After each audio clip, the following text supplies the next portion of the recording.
Hello, good afternoon, everybody. I'm Andrea Ricci, and I'm pleased to serve as the facilitator of this webinar this afternoon. And I'm immediately pleased to welcome also our two panelists, Ghadir Pourhashem and Cristina Pronello. Just a few words of introduction of our two panelists today. Ghadir is a senior researcher and project manager at the University of Žilina in Slovakia, who incidentally is a partner in the REBALANCE project, which is the framework within which these conversations are organized. He has a PhD in transportation engineering and planning, and has been participating to a variety of European and international projects and initiatives in research and consulting, mostly in the field of transportation planning and sustainable mobility. So we're happy to have you on board. Ghadir, welcome.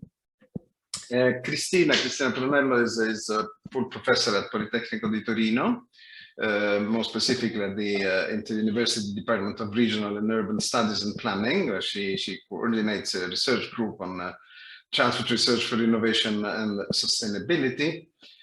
She previously was a full professor at the Sorbonne University in Paris, where she was actually holding the chair on intelligent transport systems and territorial dynamics. And she has a long list of distinctions and achievements, which I will not go through entirely, but she's a member of the board of the Italian Railways. She served also as a member of the Transport Program Committee of European Research Framework Program and the Scientific Advisory Board of JPI, Urban Europe, and so on, you name it. So welcome, Cristina. We're happy to have you on board here today. Let me, for those of you who are not familiar with the REBALANCE project, let me just by way of introduction say a few things about the project. And of course, you're all welcome to visit our website to learn more about what we are trying to achieve with this project, which is funded by the Horizon 2020 framework program of the Commission. The basic aim of the REBALANCE project is to explore ways and means and pathways for the transition towards a new mobility culture. It takes a foresight approach, so a forward-looking approach.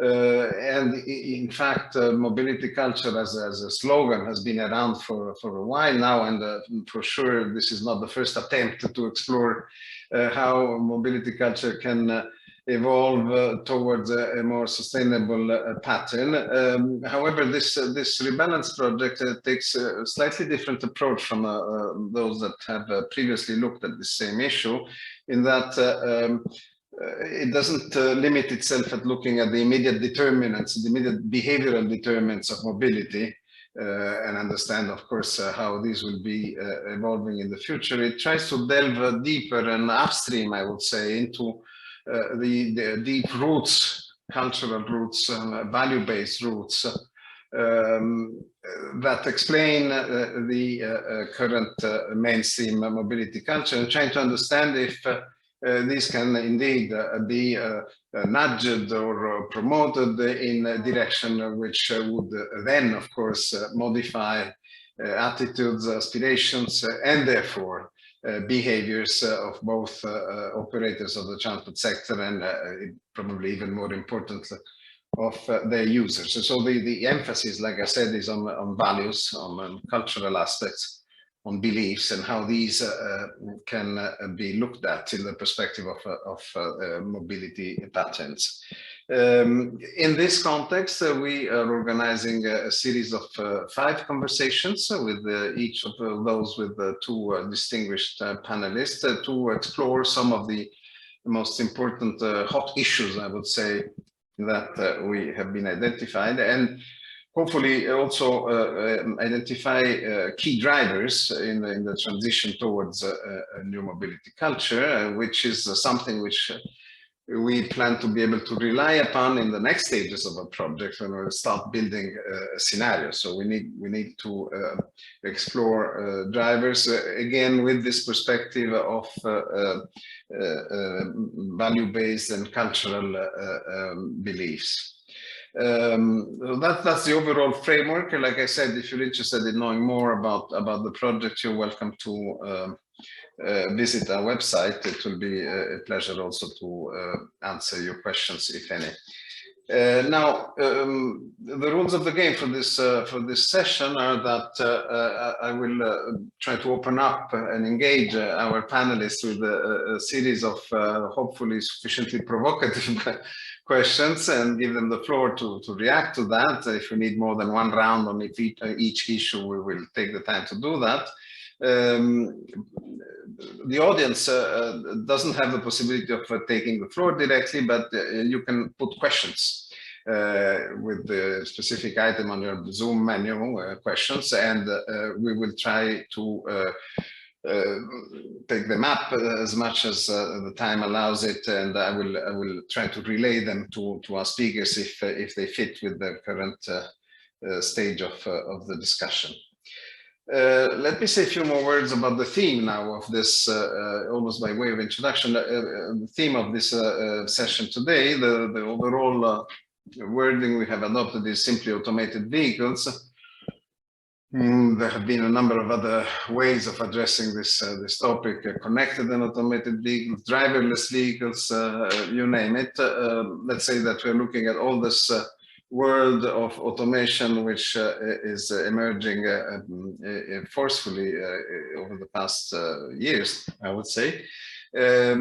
And the idea, like I said, is not so much to discuss the technological perspective or the technological aspects, although, of course, they are important. I'm sure that at some point they will come into play. But basically, what we'd like to understand is, again, what is behind the transition towards automation and what can facilitate it, or on the other hand, hinder it on the basis of what people feel, I would almost say, culturally speaking, and what are their deeply rooted values. So just a few considerations to open up the theme. One often hears that the immediate expected advantage of automated vehicles is to release people from the technical constraint of having to drive, and therefore allow them to do a number of other things while they are being transported from A to B. Now, is this this kind of total reliance of automation, couldn't it be perceived as something which is not only a real experience of freedom, but also, or on the contrary, some kind of, passive surrender to technology, and therefore the loss of control that this would entail may be perceived as something negative, as opposed to the expected advantage of having the liberty and the freedom of doing whatever one wants while going from A to B. For instance, road safety. Road safety is one of the, once again, advocated and expected advantages of automated vehicles. Will this benefit, if it really materializes, somehow offset or overcome the possible distrust associated to this perception of loss of control? Is this something which is relevant? Does it play a role in shaping the attitudes of people? Also, it is another important issue. I think it will probably come up at some point during our discussion, is the fact that it is increasingly claimed that driverless vehicles can only bring substantial environmental benefits, especially in the urban context, if they are accompanied by massive adoption of shared mobility. The combination of the two, and Cristina, I'm sure we remember both the symposium 3 years ago, which associated explicitly these two themes, connected automated vehicles and shared mobility. The two things seem to be going very much together, especially if one wants to really reap the benefits of automation in terms of less space occupation, less vehicle kilometers. Is this, on the other hand, we know that ownership is a deeply ingrained value and perception of modern society. So the resistance, expected resistance, and we can already observe it, towards giving up ownership and going for a fully shared model, is this something that can somehow hinder and play a role in the slowing down or limiting the take-up of automated technologies? Or on the other hand, can we more optimistically expect that one of these two aspects will be able to drag the other on, and there will be synergies between the two if properly managed? Would that require a significant cultural shift? That's pretty much a rhetorical question. I think it would, but I'm sure we will hopefully discuss. So in a nutshell, there's a variety of cultural and value-driven attitudes that are likely to play a fundamental role in the future of automated vehicles beyond their technological performance. I'm talking about the well-known phenomenon of fear of innovation in all fields, of the fear of privacy breaches also associated to digitalization. Like we said before, the fear of losing control, and also maybe importantly the impoverishment of the human dimension of the travel experience. Will it be enhanced, or on the other hand stymied by the advent of automated vehicles? And of course, at the end of the day, if we ever manage to understand what can be done or what should be done, at some point we'll have to think about whether policies at the European level or at sub-European level can and should play a role to, again, nudge people towards the required cultural shifts to facilitate the uptake of the AVs. But also this has the other side of the coin is that I'm using the word nudging because it's sufficiently soft to somehow avoid the perception of an authoritarian state. And what we are witnessing now with in a totally different realm, which is the COVID vaccination and no pass, and the risk of misperception of state intervention in nudging people towards what I believe to be the most appropriate behaviors is also a slippery slope. So we need to be certainly careful about this. Right, I will stop here as an introduction. I'm not expecting you to react immediately on these issues, which I've been just using to open up the debate, but I have now a series of specific topics that I would like to raise and give you the floor to react to those. My first issue stems from a recent reading of a book from Elizabeth Colbert. I don't know if you've heard of this lady. She wrote a fantastic book which is called Under the White Sky, where she somehow provocatively claims that all or most technologically innovative solutions that are being designed and promoted now, at the end of the day, are trying to patch and to limit the damage of a previous generation of technological innovation, more or less well directed, more or less well intended, but especially when it comes to sustainability, it often happens that we again put the patch on a hole which has been created by a previous attempt to solve an issue. So first question would be, do you think that in the field of automated vehicles, we have also this kind of somehow perverse interpretation whereby technology, we're looking at this technology to address issues like safety, like noise, like pollution, which have been created by the simple fact that we have previously developed means and systems of transport which were not safe, which were leading to congestion, which are leading to pollution. And the reason why I'm asking this is that I think we still have a prevailing culture which privileges values like, efficiency, speed, and technological progress as such. This again sounds a little bit like a risk of what the French call la fuite en avant, a headlong flight. We keep inventing things that, in the name of more efficiency, of more of saving costs, are we somehow in a spiral, in a perverse spiral of this headlong flight? Or is it possible maybe to identify, specifically in our case at the outset, technological progress that is intrinsically good, that is intrinsically conducive to sustainability. So that would be my first opening question. Cristina, would you like to start by giving your thoughts about this? Okay. But effectively, for me, it's a bit more articulated, because I was thinking when you spoke about this interesting, how to say, observation of this lady about how the new technologies are coming from where, I immediately had in my mind 3 examples that are not completely in line.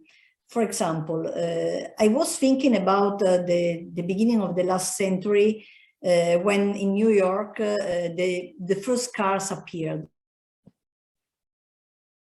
We lost. Were used the horses. Okay, you're back. Okay, and the big problem they had with the horses as urban traffic was that the horses produce a lot of excrements, and this was a cause of pollution, acidity in the air, and so on. But when they saw that in the meantime, the new cars were developed, but they were not an answer to the problem of pollution of the horses, but were just born for the sake of progress. And then they said, wow, now we have the car that are so clean because they don't pollute at all. It's so funny to observe that now, because they are much more polluting than the horses and the excrement of the horses. But just to say that the cars that were the innovation at the time were not born for solving the problem of pollution of the horses. Then I was thinking about the railways, the Copernican revolution in transport were the railways, when in the 19th century were born in UK. Again, they were not born because they wanted to offer a service that was faster to the users, but they were born because there were a lot of people, plenty of money, that they wanted to invest in something that was new. And effectively, at the beginning, there were no demand at all. So there was not a reason why develop this, but were developed just for the sake of developing, for the love of progress and so on. And then I'm thinking to another example that is Hyperloop, that for me is the most absurd things that I've never heard, because again, it was more why to solve some problem just because we want to fasten or shorten the time for going to the north to the south of Italy in 10 minutes instead of a few hours or 1.5 hours by plane. There is no reason. And then I'm thinking about the mobile telephone that were born again, according to me, not necessarily again to fulfill a need, because there was not a need to have a mobile at the time, but again, because someone thought that this was so exciting, and now we are slave of this tool that is not so, how to say, exciting. So it seems to me that part of the so-called innovation were born for just because it was thought that it was a good idea, or thinking about the progress, it was a false progress, because for me, the progress is increasing the quality of life. And all the technological innovation I've seen so far, at the end, and so I agree with that lady, have created problems, so have worsened our life. And so now there are the other categories of innovation that try to solve effectively the damages from the previous innovation. So it's a bit more articulated according to me. And automated vehicles, someone calls autonomous, that is completely wrong, because they will never autonomous. We are autonomous, the vehicles will never be autonomous, but this is another story. I was wondering why they emerged in the mind of people. According to me, because I'm very critical about that, so a bit out of the box of what I'm saying, but or out of the stream. But I think that automotive sector is more or less is dead in terms of traditional cars. Try to invent a new way to survive. So the electric vehicles before were, how to say, refrained because they had to change it too much. Then they said, okay, we cannot sell anymore the traditional cars. So the automotive sector tend to be more friend of an electric vehicle. But at the beginning was not. Fiat was a perfect example. And then probably autonomous vehicle was the way to say, we give a new life, a new painting to the traditional car. So I'm really very critical. Again, they don't fulfill a need. They are there for business. and not the main of technological innovation for me have not increased the quality of life. But as the lady said, for sure, trying to repair some damages or for doing business, for making money. So more or less. Thank you, Cristina. Yes, not a very optimistic view, in fact, but I tend to subscribe to that. But maybe Ghadir, you have a different opinion. Yes, to some extent, I agree with these statements that some of the innovative technologies, they are trying to solve some kind of existing problems that we have with some kind of services. But as mentioned also by Cristina, so some new technologies, they don't invented just for a need. And as Cristina mentioned about, these electric vehicles, they were trying to, somehow solve the problem with the air pollution and, this kind of the environmental impacts that currently, these fossil fuel cars, they are, bringing to our, to our societies. But another example can be, I will also take again the example of Cristina about the mobile phones. But in this time, at that time, I guess it was 20 years ago when this first mobiles, phones, they came to the market. It was just for, just for voice chat. But after a while, they, they added internet, and now, we have even, Wi-Fi. On our, when we are traveling in public transport systems in our cities, or even in train, and even in, aircrafts when we are traveling long distance. So Wi-Fi at that time, it was not, still, I guess it's not a big need, but it just, give the feeling to people to enjoy their time, to somehow have a better perception of, their travel time. And so to give more options to people, to have some kind of the variety of the activities. For instance, as you already mentioned, that automation can give this opportunity to people to do some kind of multitasking when you are using automated vehicles. So you have this option, to do several activities thanks to the connectivity to, to internet and this kind of stuff, that you can either more enjoy your time. But as I said earlier, so most of this technology can ease our, life, but sometimes they are not solving, the existing problem. So this is my view about, this statement. And I guess again, it is kind of, currently we have some kind of even, in the existing, the cars that we have in our roads, we have some kind of, functions that they can be considered as automation, like this cruise control, or, this parking assistant. So, this kind of stuff can give you a better feeling of driving. For instance, they can decrease, the travel stress for drivers, or, increase somehow safety, and even, can somehow help, energy optimization or energy consumption of the vehicles that currently we are using.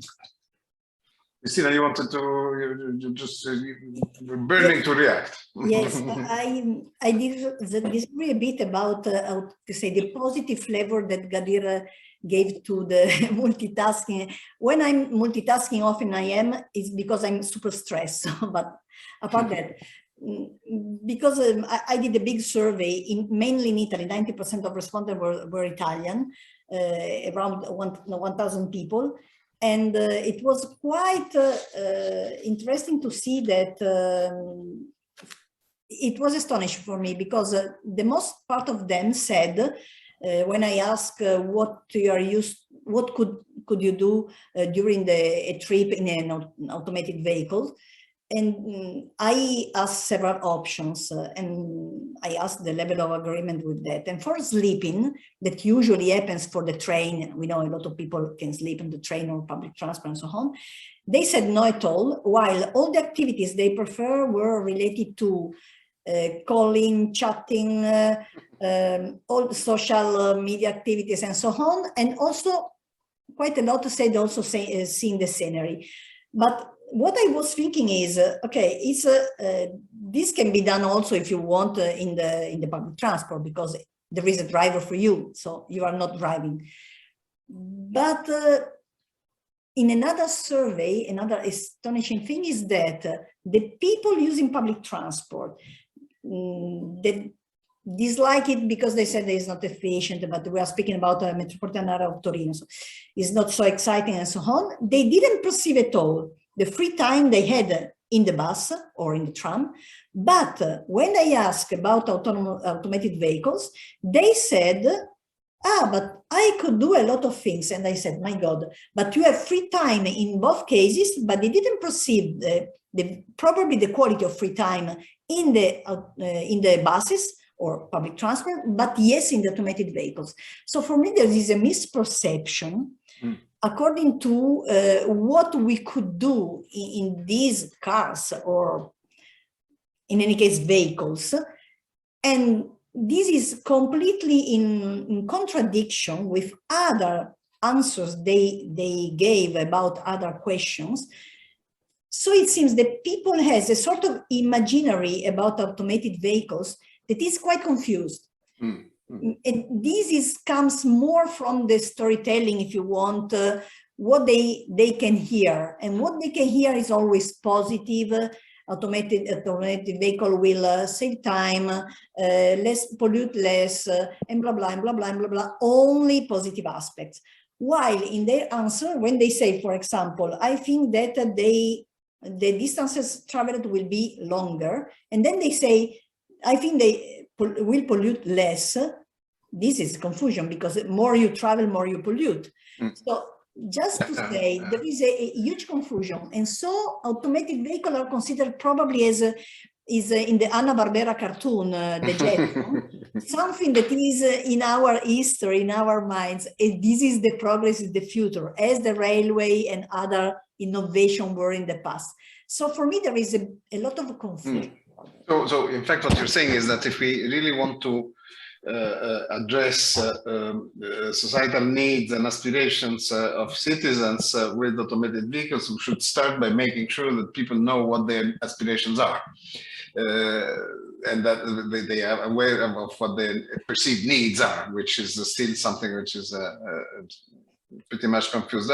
Following up and to try to be even somehow blunter in this approach, technological progress as it is now being put forward in the field of automated vehicles.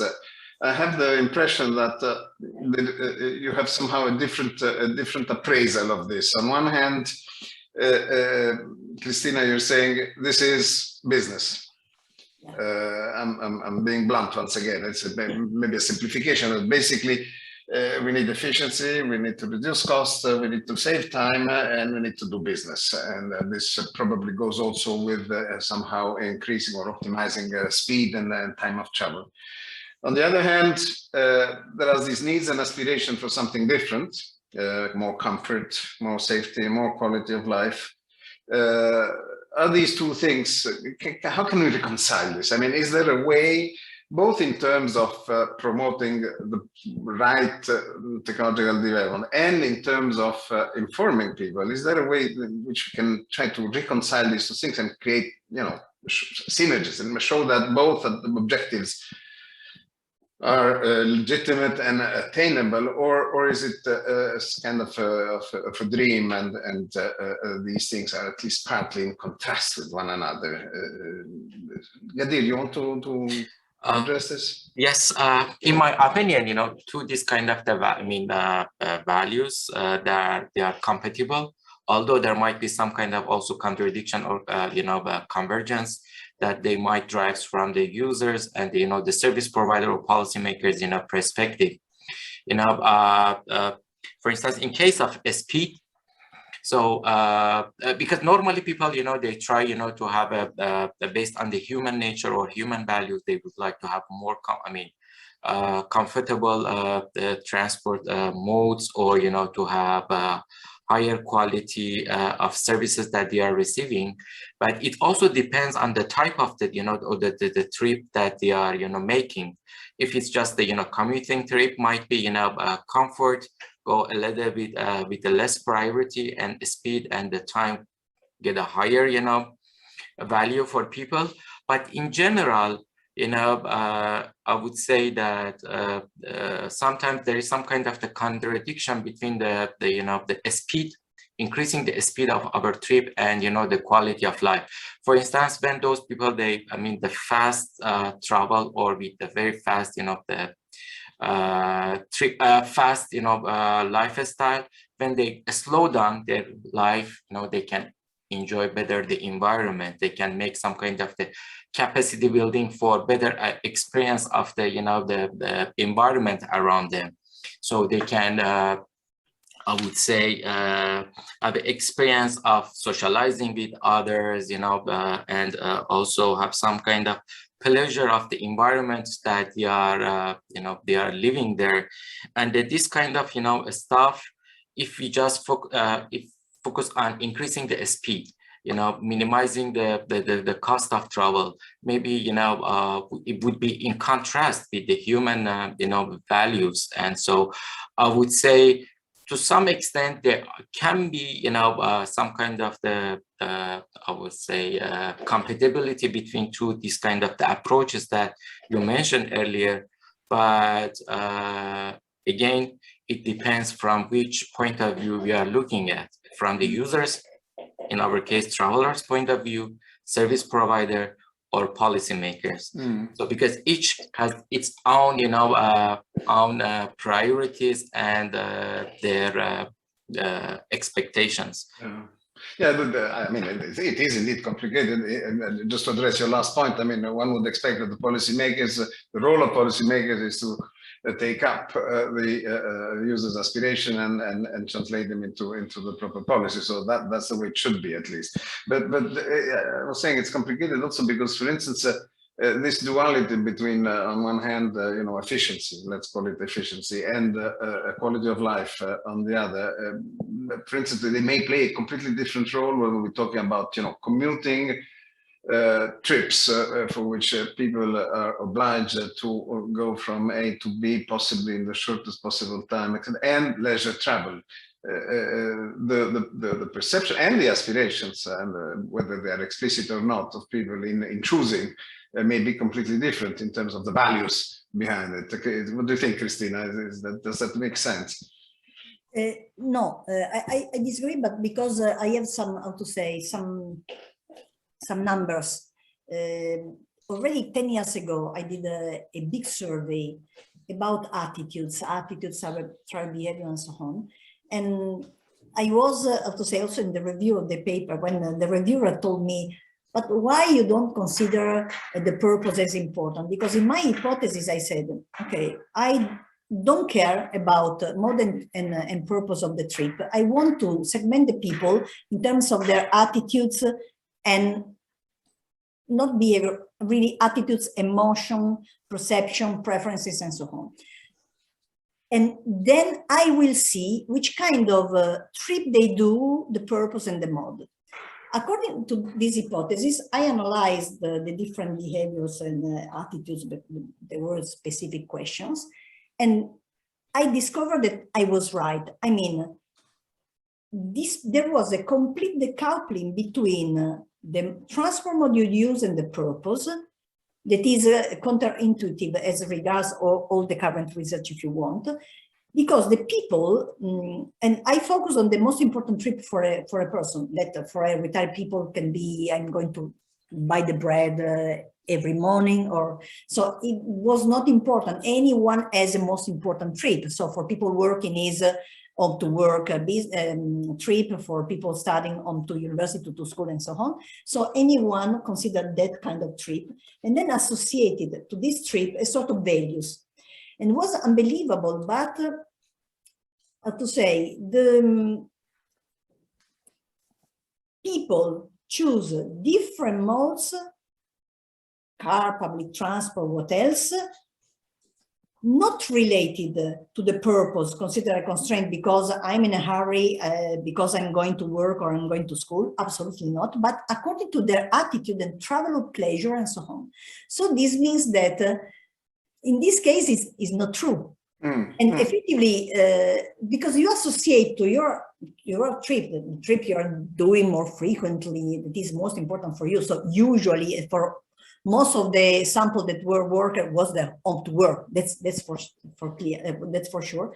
But was really related to what you associate to that in terms of when you are using a mod. For example, the people that who use the bike because they like to use the bike associated the pleasure and emotion of biking to work with the trip, and they would never change.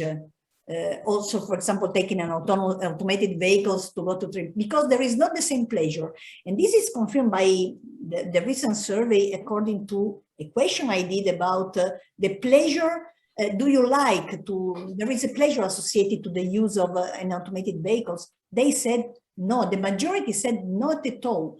So it seems not as something pleasant. When you're speaking about safety, they say yes, because the storytelling is the accidents are due mainly to the error of human beings. So for sure, something that is well controlled will be safer.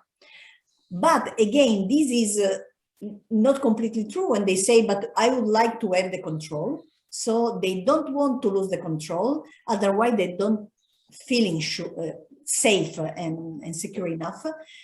So again, you see, at the end, we are human beings. And at the end, what is our emotion, what we feel is probably more important in all our, it's a determinant of our choices. And so coming back to which is the, you said, which is prevailing. The technological progress is more speed, efficiency, or quality of life. Frankly speaking, also in terms of business, because money is money and we're coming back there all the time. I think that all this innovation also is thought for optimization. We optimize, reduce time and so on. But I've never heard, and no one is thinking that, I think, that automated vehicles, making this example, were born for improving the quality of life. Someone says, yes, inclusiveness because you cannot drive or because you are going faster. Who said that? Why faster? Is a car in the traffic. Yes, but the traffic will be in platoon. But again, I'm provocating, say, human beings are always in a rush. And then when you're driving, you are stay very, very close one each other. This means that you maximize the capacity. There is many vehicles than with a platoon that is well distanced. So again, why this should be faster and so on. So there is a lot of, again, I'm coming back to the confusion because once is the opinion, once are the facts. And the facts are often very far from the opinion, from the opinions. And at the end, my respondent said, I would like to see before the other use these vehicles. Then I will see if it's useful enough to adopt. So again, you understand? Because that's very interesting. The quality of life, not for the quality of life.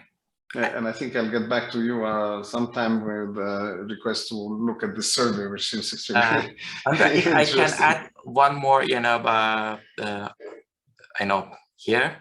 Yeah. So regarding the, about the perception of the, this perception that the automated vehicles can bring a higher quality of life, I would say to some point, yes, because, because I mean, from the human being nature, so the reliability is very important. In my view, this kind of the automated vehicles, they can bring more reliable transport services for people. I just will take the example of this kind of the on-demand transport, that we have this Uber, Lyft, and this kind of the new companies that you can easily book for for a transport or for a ride, and you can follow that exactly which time that the taxi will arrive to you, compared to that that traditional taxi services that you have to call them, that person is available or not. But with these mobile phone apps that now we have some kind of easy and accessible transports that can be guaranteed somehow right now with these services we have.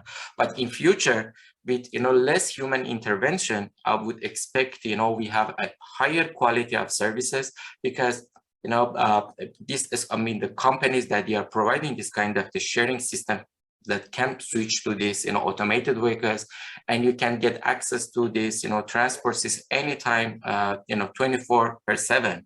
So because you don't need driver, even if you need midnight, you can open your app, you can ask for a service and they will be there for you, but you cannot call midnight to a taxi driver, and finding a taxi midnight or early morning, it would be very difficult, and in my view, in this case, we can have a higher quality of life, and we can have a faster. That's the optimist view. Yeah, that's very interesting, because it goes to somehow confirm that there are issues that have not reached a level of maturity that would allow even the most inspired of public authority to send a message which is clear and reliable. There's still room for progress on this. I must say, very interested by Cristina's comment on the let's say on the indifference of the travel purpose in terms of people's choice, because this somehow goes to validate the rationale behind this project, where we say that it is upstream that things are being decided. It's not in the immediate moment of selecting one mode. What actually leads you to a given behavior, a given model choice, or a given the trip choice is something that comes upstream, that is more deeply rooted in your own way, in your own social attitude, in your own maybe even ethical values at some point. We will habits also. Sorry? Also habits. Yes, and habits. But habits, yes, it's another. It's one of the facets of culture. So, okay.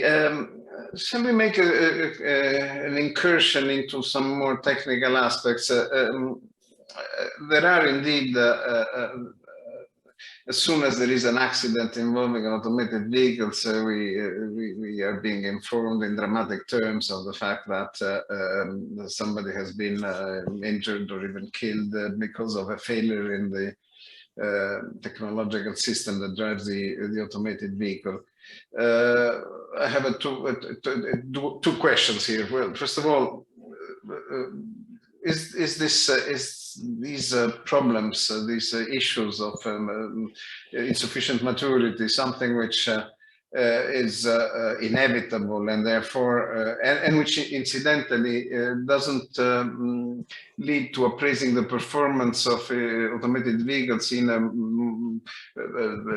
more negative way than non-automated vehicles, because there are lots of people killed by non-automated vehicles as well, and we seem to be accepting that, although with clearly policies and actions that tend to reduce them. But so is there a different way of publicizing these accidents because it is innovative and therefore people look with some reticence at innovation, or is it just a normal practice, and as we're talking about something new, everything that happens gets more media space than something which is not new?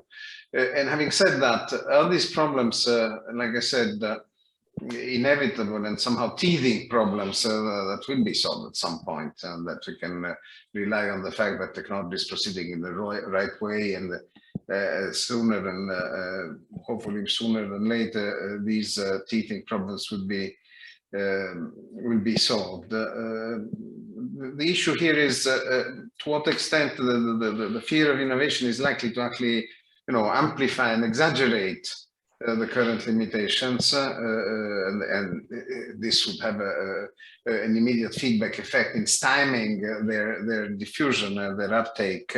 Maybe we can learn something also from what has happened in other domains, in other areas, transport related or non-transport related. What is your views on this? Cristina, you want to start? Yeah, but concerning the very beginning, when you spoke about the the teething problems or inherent shortcomings, I think that this is something physiological, because when you have a new technology, it's quite normal. It's related that you are testing, because it's quite normal that there will be some problems and so on. So I don't think that this the clamor or what happened was related to the fear of innovation. I don't think so. Also because I presume it's also for people not so aware about what an automated vehicle is, it can be understandable that it's super challenging or quite impossible to try to replicate the behavior of a human being in all the different situations and contexts. Because at the end, I'm more than sure that we are much more clever than a machine, and in any case, we are able in some way to face any kind of unexpected events, because we are, how to say, we are designed for that. The vehicles are designed by us, and it's not said that we are able to reproduce our complex function. So for me, this is, how to say, it is not related to the fear of innovation. And also because what I was saying is so difficult to reproduce, what? Our emotion, our way of thinking, because this should be considered in the machine when it's facing the child that is unexpectedly crossing the road and so on. And so I'm more than sure that we'll never arrive to have something very safe. This is my concern. It's not the fear of innovation. It's the lack of confidence in the ability to reproduce something that is not reproducible, first thing. And I think that what we are using, the algorithms, artificial intelligence and so on, should be useful and can be good enough in making something basic, some simple actions that should avoid some heavy tasks on our side. But the very, how to say, complex action should be demanded to the human being, to the human intelligence. It's for that I think the people say that they are not confident, they want to have the control, because they are not confident in the machine. They say, if something happens, I'm not sure that it will be able to think something genial and intervene. I want to have this possibility. And this is not the fear of innovation at all. I think that the aspect is really lack of confidence, and the other important point is the fear to change habits, because change habits is probably the most difficult thing to do. If we think to our life, even we stay in a very uncomfortable situation, but we are used to that, try to change it, knowing that it's better. Wow, it's so difficult, because you are going out for your comfort zones. So for me, is lack of confidence and fear to change habits are the deterrent most important, not the fear of innovation. Okay, thanks. So if I understand correctly, you think we should never go beyond level 4 of the famous ladder of automated vehicles. Oh my God, there is a telephone at home that continues, it cannot be muted. Yes, according to, I mean, I can answer as what I'm thinking personally, and I tell you what is emerging from the service I did. From the server service is evident. It's more than evident that, my God, the people really want to maintain the control. So, and when you say, what do you think about all the features that now are progressing that control, they say, yes, very good. So they like to have something supporting them. But the last word is to me. So I'm not fully sure that people will leave the control. But this is different, interesting, in terms of public transport. For example, I'm against automated vehicles as private car, but I'm really in favor for the public transport. The automatic metro in Torino is there, as in Lille in the 80s, so it's something we know, we are used to, if you want, but there isn't protected. And when I ask if you were confident to use a public transport vehicle in reserve lanes, And then in the normal traffic, unbelievable, but the percentage were very similar. They were confident. It's not so intuitive, but is to say a car is something different. Public transport is another stuff, because probably you think that behind there is someone, or the public hands, or someone that could, in which you are more confident. Yeah, because in any case, you're not in control of the public transport. Somebody else is already in control. Exactly. Although if we, probably the reaction would be different if we were talking about a fully automated airplane. That's I'm sure that the reaction is slightly different. That's in fact the whole debate about the role of artificial intelligence and the way it is perceived. And let me take this opportunity to say that next week, exactly this time, we will have a second debate which will be focused specifically on digitalization at large, and in particular on artificial intelligence. So I hope we will be able to follow up on this, on the discussion then. Ghadir, I mean, I have never been an advocate of this term artificial intelligence. It's the very beginning of the research on this. I've always thought that it was a very interesting field of research and very promising one, but the fundamental mistake in calling it artificial intelligence, because this is precisely what triggers what Cristina is now somehow making explicit. The fact that you associate this to the fact that there's somebody who is more intelligent than me and who has a better capability than me to take control of things, whether this is true or not. But in terms of perception, it is indeed a shortcoming. Would you like to say something about this, Ghadir? Yes, actually, this artificial intelligence is, I mean, giving this opportunity to us, because there are some kind of, you know, this kind of the tools. They are collecting people's interest, needs, and they're offering them some kind of, you know, scenarios that people they can choose among them. So I would say that this artificial intelligence, you know, they help us a lot in our, you know, the improvement of the quality of the services.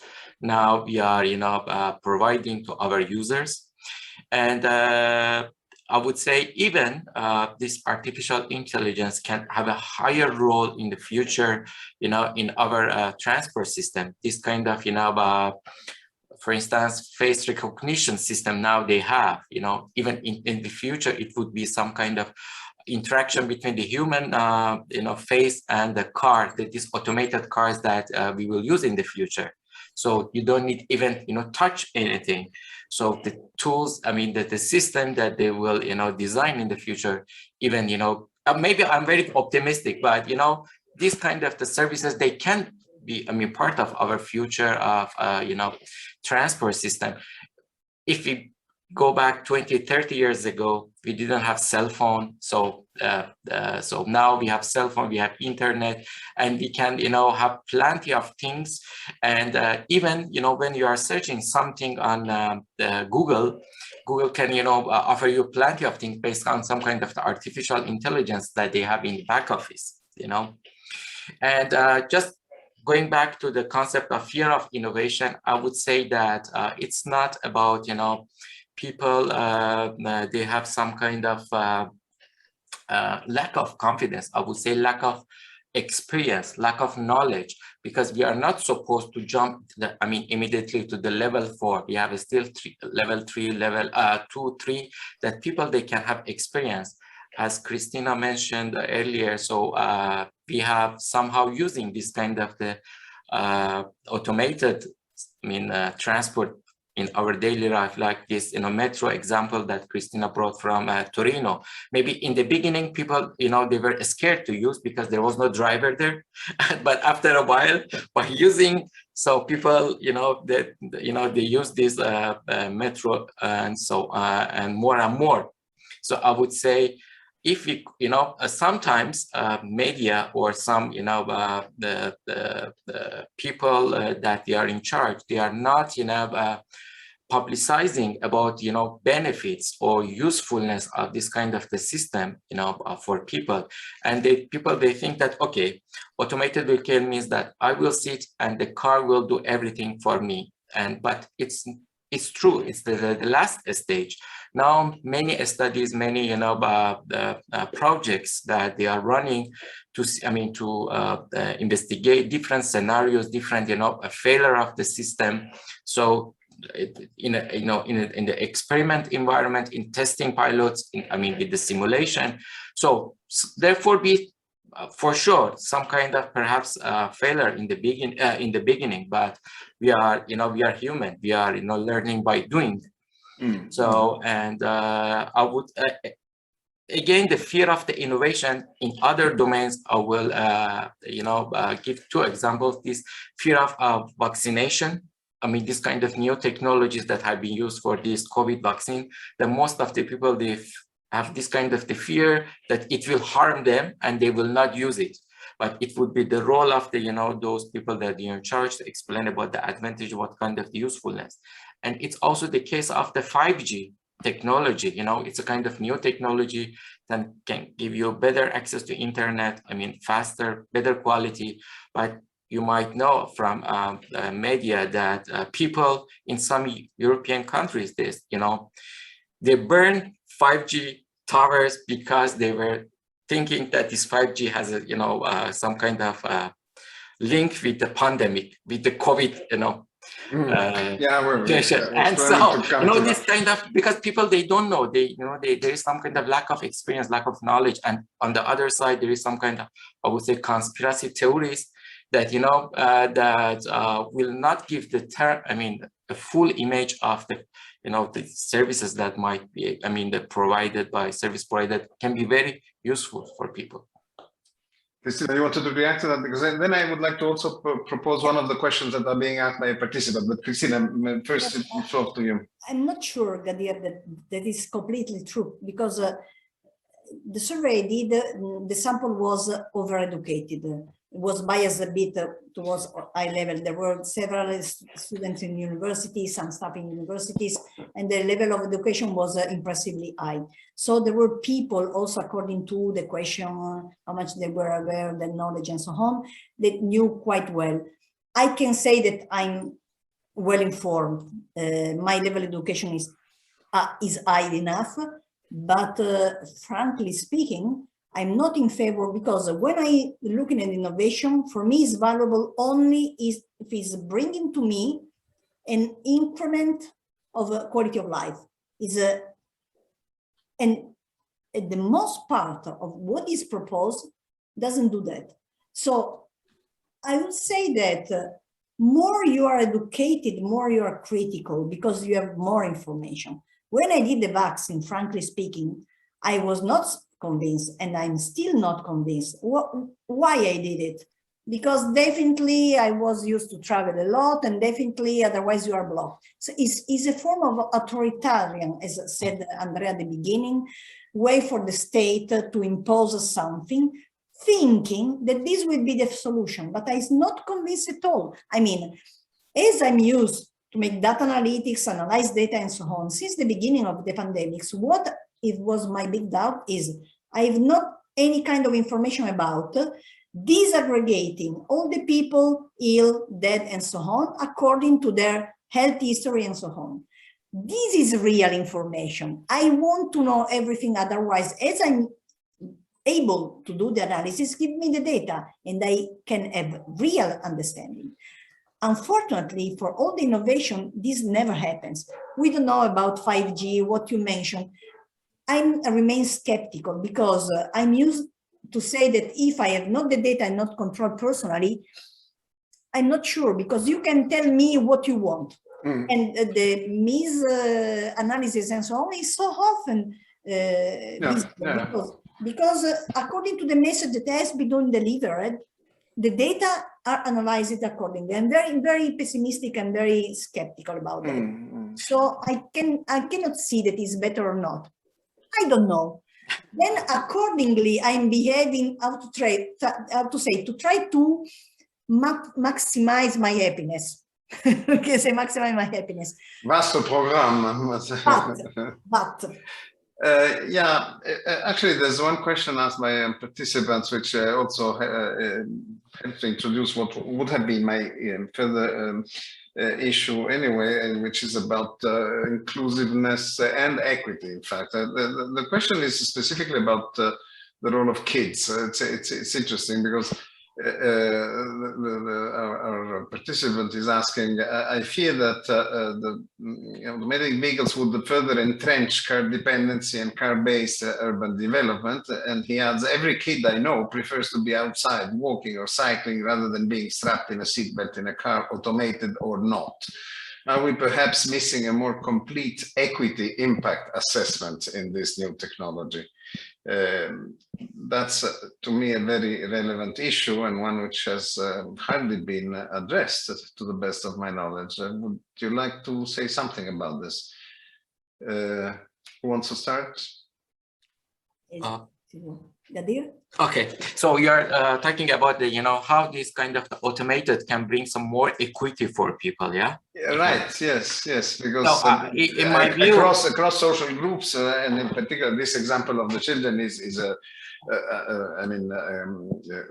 very clear cut. But there are other social groups which are not addressed at the sufficient level of both knowledge, information, opportunities, access, and that would react differently and bear different consequences from the diffusion of automated vehicles. So equity, the equity impact assessment, which is advocated by our participants, is about this, I understand. Yeah, I would say that, it can strongly contribute, in equity in terms of improvement of accessibility of people, social inclusion. So, that, this automated, as mentioned by Cristina and also, by other scholars, so can, strongly, support this first and the last mile, and, giving accessibility to those people that they're living in some remote areas, that now they are suffering some kind of, they are in risk of exclusion. So this kind of the automated vehicles, on-demand automated vehicles, they can, fill this gap and bring more, the social inclusion for our societies. And even those people, again, I'm talking from the shared, automated, perspective. So it would be more affordable for people that they don't want to own a car, or they are from, low income group, or they have some kind of vulnerability. So this kind of, shared automated vehicles or shared automated transport services can, bring more accessibility for people to engage with others, to participate in different activities that maybe in the current situation, they have this kind of, limited access to these activities because it would be very difficult for them. And I would say also, these automated services or, transport services, they can strongly support also our freight section, goods delivery. This pandemic situation was an experience for us that most of the people, they were trying to do online shopping. So to even, for small purchases or even for food. And there was always need for post or for some delivery person to, to deliver this stuff. And I would say that it's not about only, individual transport. It can also, somehow be supportive for our freight system and reduce cost of, operation and this kind of the stuff. And I would also refer to Eurobarometer survey results. So that has been conducted in 2019 and results at the European level, and 2020 they released the data. And the majority of EU citizens, they agreed, for low value, stuff or goods to be delivered using this kind of the automated vehicles. It shows that there is also opportunity for this, kind of special, or some kind of additional services that can automated vehicles or provide to, to our society. So in general, I would say that it it will help a lot, for social inclusion and supporting inclusiveness, in my view. Cristina, would you agree with that? Completely on the opposite side. Excellent. That's what we were looking for. I explain why. So it depends what we mean for social inclusion, because I see several meanings for that. One is to say social inclusion. I would add also inside that the sharing with other people, the trip. So I would add also the sharing, and then accessibility for those who cannot take the car or something else, they can travel. But as in France, for example, in the car sharing concept, there is the so-called mobilité solidaire. I don't know in English how is a solidarity, the mobility that is supported by volunteers. So this means that if you cannot go somewhere, there are some volunteers that bring you there.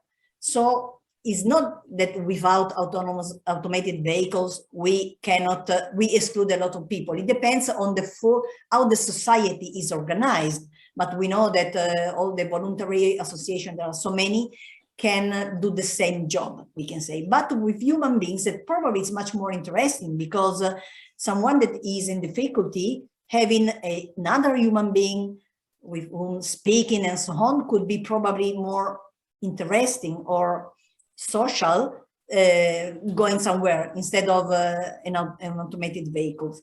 And then the problem is that the most of people, at least in Italy has absolutely all the service comes the same. People don't want to share absolutely automated vehicles. They say, buy one for me and my family could be, share, no. And you say, but for example, buying a vehicle and then putting available for ride sharing or renting for a period, as in France, there are several services, they say no. So in terms of sociality in the vehicles, I say no, because people don't like so much. Then there is the fear of the women to travel with unknown people. Other result from another survey in comparing different countries, other point. And then I repeat that there is a possibility with other system more traditional, so the human being that is bringing you somewhere, that can overcome the problem of accessibility, the social exclusion, with a part of social aspect, the humanity that has no value. So I'm not sure, this for me is the storytelling, is the mainstream, is another false myth, but I'm not sure that this... So you're going back to one of the issues that I had mentioned in my introduction, that the conditionality of an effective diffusion of automated vehicles, whether we like it or not, to the adoption of a massive shared mobility model.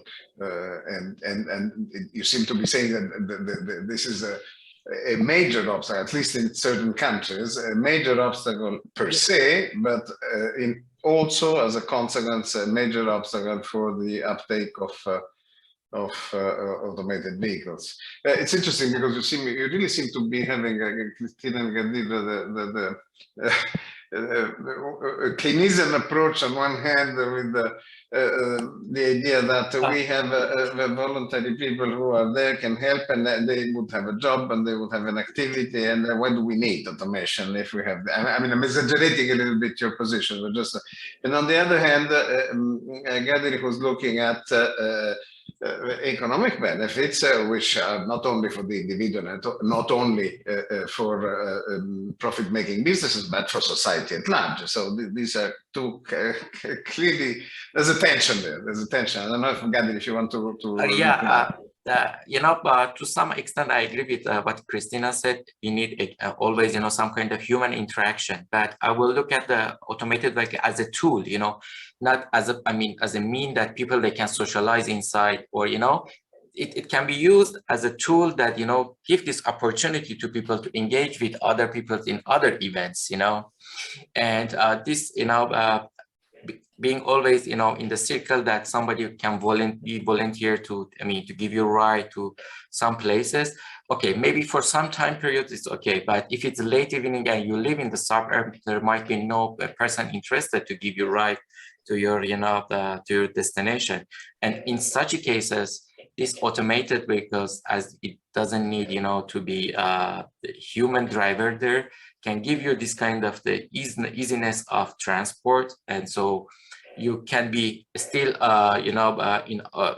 socializing in other groups in the, any time of the day that you want, in any time period, and you can again, having this possibility to, to reach to your destination. So you don't need, to have some kind of human support at that time. I mean, okay, it can be also maybe in the case of the public transport in Italy, maybe, people, they start socializing with even strangers when they are in bus or in metro or in, train, but it's not the case for the Nordic countries, they might not easily start, conversation with others, So it's a matter of the culture. It's a matter of the gender difference, So I would say that in some cultures, even these automated vehicles, when you are using this during the travel time, it would help you to support to have more social, socializing and social inclusion with others, or bring some kind of inclusiveness.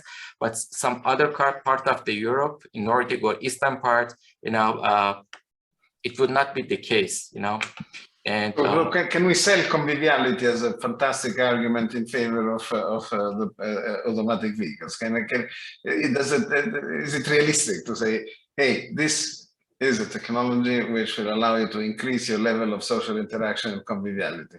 But also in Italy is in Southern Europe, but the people don't want absolutely to socialize in the vehicles. They want their own vehicle and don't want to share with anyone else. So, but they like to socialize. The problem is socializing in an automated vehicle. So that's why I'm saying exactly. Yeah. This is the point. So we have to take that into consideration. In any case, it's a small space. And now with the pandemics, we can imagine also the car sharing that in Italy is not so successful. But in any case, it's a car sharing that any person is driving alone. So it's fine. Even though it's not my vehicle, but probably the younger generation, or for some, because I have not the car, for example, I could use it, but it's not the best option for. It's not the case that, and not only in Italy, the car sharing services are losing money everywhere, because they need to have a so important mass of clients to make them profitable that fortunately they have not, otherwise our pollution goes to the sky. So. Thank you. One last round. I would propose you the $100,000 question. If you had to pick three beyond technological, purely technological aspects, I'm not really. It's not that they're not relevant. Of course, they are relevant. But our discussion, I would like it to focus on non-technological aspects. Beyond those, in terms of cultural factors and values, which are the, in your view, the three cultural aspects or issues that will prove critical for the future of automated vehicles? Critical may mean that they are preconditions for their success, or the other way around, that they will inevitably lead to failure, but critical in the broad sense. Who wants to start? That's your last round. Ghadir, you want to start? Yeah, I would say the first and the most important one would be low willingness of sharing with others, and so it would be the most critical cultural factors. So I would say it would be even worse in some part of Europe. They have some kind of experience of socialism. So, and the older generation, they are not even interested to share everything because they wanted to own everything. It might be not the case for younger generation, because now they are using, some kind of sharing system that are available not only in transport domain, even in other systems, but for the older generation that they had some kind of experience from past, they never, go for sharing automated vehicles with others. And the second one, it would be also the matter of trust, with whom, you know, they are, I mean,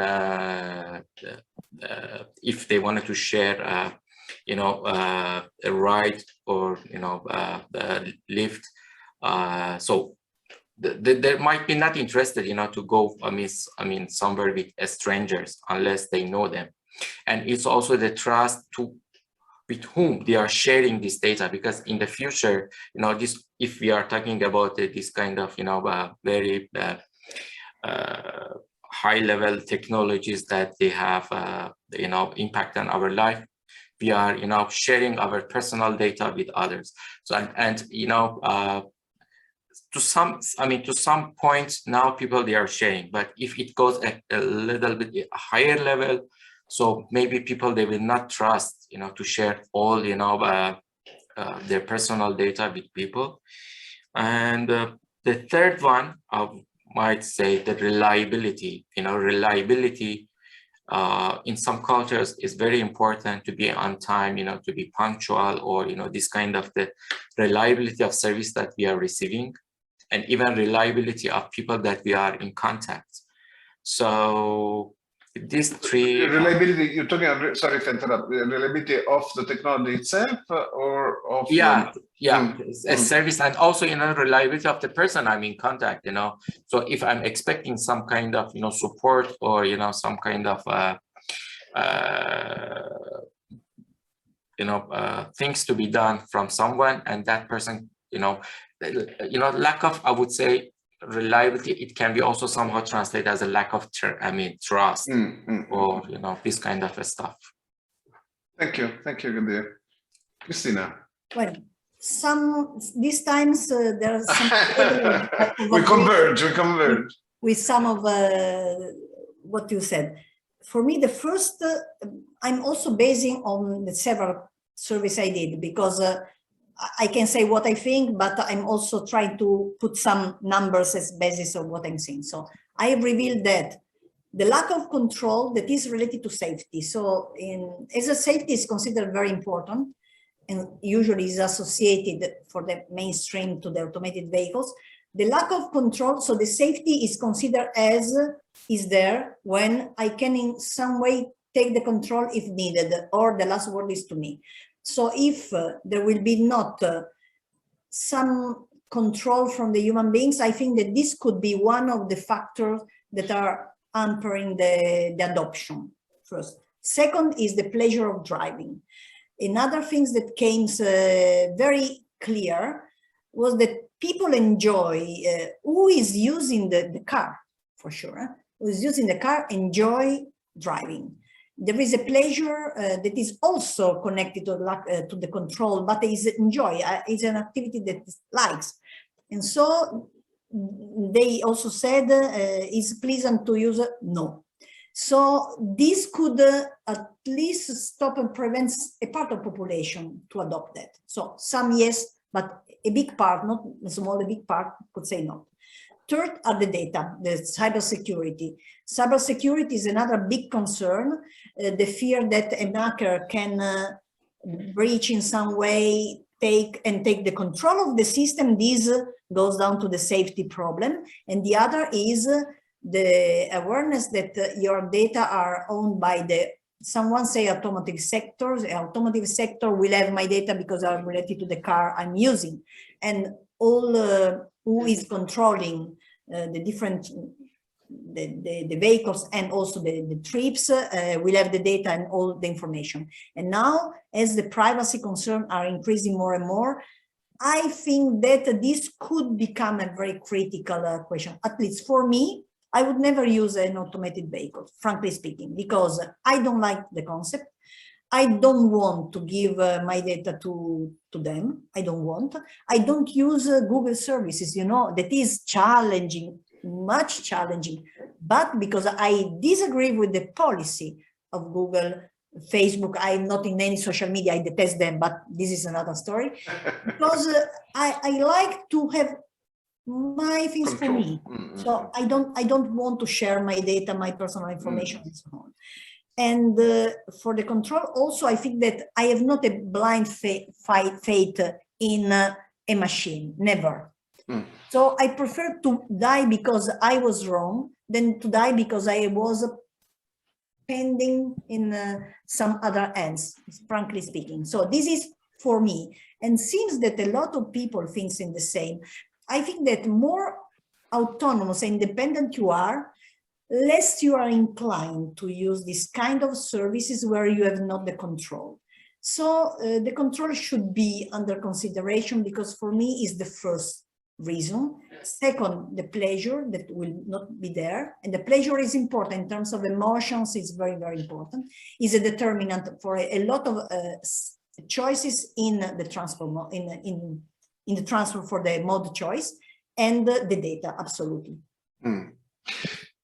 Thank you so much. I think indeed all these 6 aspects, which somehow also partly overlap, indeed fall pretty well into the kind of thing we were looking for. Therefore, not immediate triggers of behavior and short-term determinants, but rather things that are deeply grounded. But immediately the question that comes then, we are not going to address it today, but it's a fundamental question that our project we have to address. If these critical factors need to be addressed in order to go forward in the best possible way, is there room for policy to actually intervene and to let me use once again the word nudging, maybe, to avoid the misunderstandings about excessive regulation, excessive authoritarianism? But can policy help in increasing the level of trust, in decreasing the fear of loss of control of people, or in promoting more shared, not only for cars, incidentally, but for like they do in Switzerland for ages, for dishwashers or anything else. So the very concept of embedded in the mental accessibility to the idea of sharing, is it something which can, and different question should, because it's it's 2 different issues. Maybe we can, but maybe we shouldn't, or the other way around. So do you want to have just a quick last go at this before we close the session? Who wants to start? The same. Cristina. Yeah, but I think that there is a parallelism with the Green Pass, but it evokes to me that. But frankly speaking, it depends a lot on the confidence the citizens has towards the policy makers and the decision makers. Frankly speaking, I have not. I'm Italian, so I cannot have any confidence in it. But probably in other countries is different. But I think that this could work, a sort of imposition or a work in storytelling for certain segments of population. For those as me, very critical, that want to put the nose in anything that has to control. I want to control the data. I'm sure which kind of method you use and so on. I don't think so, and could be counterproductive. So I don't think that the policy should stress people in adopting these vehicles, because they are not able to demonstrate the real advantages that are not there. For example, I asked to people, do you think that the traditional car will become illegal? And they said, absolutely not. So how to say, I don't think that could be a clever way to act, to say, no, I impose, or we have to go there because it's sustainable and so on and so on. Look at what's happening in Green Pass. You will be in any case a part of population that will be very against. And for the other, it depends, because the other is opportunist. What is my usefulness? If it's useful enough, I can say, okay, it's exactly as the Green Pass. You say, okay, I'm blocked. Okay, I take the vaccine. No chance, I mean, but this is an imposition. So it's in Italy, you know, because you are Italian as me, there has been a debate also in La Stampa La Repubblica with Cacciari, because there were some people out of the box that said, but you should not impose that. my God, you cannot say that because it's for the healthy behavior and so on and so on. But they are right completely, because I prefer that you explain to me in a very transparent way pros and cons, and then I can take a decision and I take my own risk, than to impose me because this is the best way. No. Absolutely. So this, I do not fully agree with that, but this is not the time for the debate, because we're not talking only about your own safety. You're talking about the safety of others. But that's a broader debate about externalities and so on. I'm hope you will be able to take it up in the future.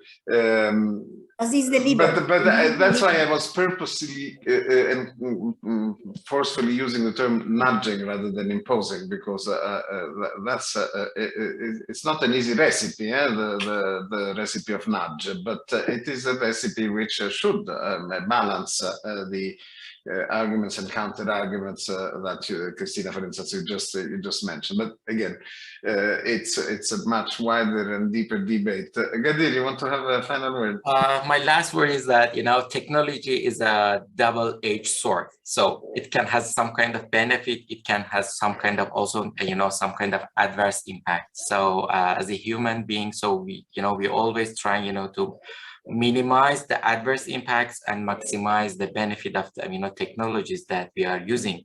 So I think even in case of the automated vehicles, so we need for sure some kind of developing legislation at EU level, so to have some kind of the consistency among all member states, and also developing some kind of the policies and roadmaps, and to pass the road at the same direction, not going in a different direction. And I would say that we need also big support of media to give the correct information about the automated and the role of the automation that can play in the future. So it should not be just exaggerating the limitation or some kind of problems that we can face, but we need also to discuss about what kind of benefit can be gained by the society as whole. That how it can bring some kind of additional values for our for our life, and increase our quality of life. Thank you very much, Ghadir. Why? No, I would ask a question. Why do you think that the automated vehicle should become the rule and put out of the game any other kind of vehicles? Why do you think? Do you think that this is a possible scenario? I'm not so sure. Probably in the very far future, probably this could have, anything can happen. But I'm wondering, which is the usefulness to switch to this mode, because all we have a clear evidence that are in terms of that are better for not for any aspect, but for the majority, we can say. So it's evident that. But Ghadir, is hard to say that someone convinced me, because it depends. So you have to make a study very serious, to make a sort of analysis and demonstrate in a transparent way to the population, because this means a vulgarization to the population, explaining pros and cons. That is never been the approach of the policy, the politics to do that. Exactly. Maybe it's high time to do it.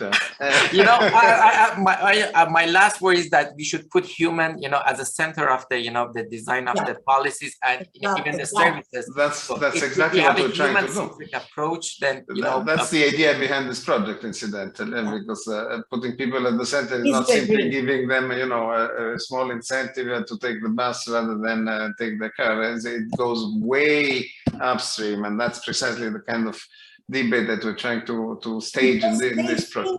The paying people solve the question. Yes, the pocket is important, but till to a certain extent. So is the way of the policy, or they will change, or nothing will happen. Sure, I'm sure. And I thank you both very much. I'm very happy that we managed to have something lively, also somehow controversial, because that was the idea.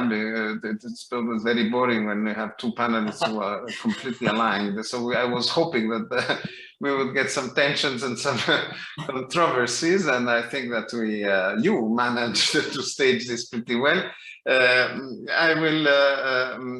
will, with our team, obviously try to draw as much as possible from this conversation, and we might get back to you for a quick check on our interpretation and understanding of what has come out of this.